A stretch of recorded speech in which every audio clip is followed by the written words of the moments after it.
اعوذ باللہ من الشیطان الرجیم بسم اللہ الرحمن الرحیم۔ السلام علیکم ورحمۃ اللہ وبرکاتہ۔ آج میں آپ کو بتاؤں گی وہ 3 خواب، جس شخص نے بھی یہ 3 خواب دیکھے ہیں اللہ تعالیٰ اس کی قسمت جگا دیں گے۔ نہ صرف قسمت جاگ جائے گی بلکہ اس کی مشکلوں کو آسانی میں تبدیل فرما دیں گے۔ اس کے ساتھ ساتھ اس کے پاس بے تحاشا مال بھی آ جائے گا۔ جو بھی یہ خواب دیکھے وہ لازمی 2 شکر نفل ادا کرے اور اللہ کا شکر ادا کرے کہ اللہ تعالیٰ نے اس کو اتنے اچھے خواب دکھائے ہیں۔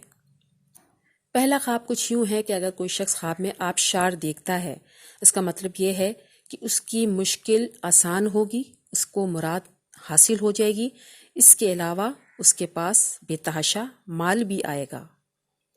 دوسرا خواب، اگر کوئی شخص خواب میں دیکھتا ہے کہ بہت بڑا میدان ہے اور وہ بہت شاداب ہے، ہرا بھرا ہے اور اس میں پھل پھول لگے ہوئے ہیں، تو یہ بھی بہت اچھا خواب ہے۔ اس کی تعبیر بھی کچھ یہ ہے کہ اللہ تعالیٰ ایسے شخص کو مشکلوں سے نجات عطا فرما دیں گے، اس کی دعائیں قبول ہوگی اور اس کے پاس بے تحاشا مال آئے گا۔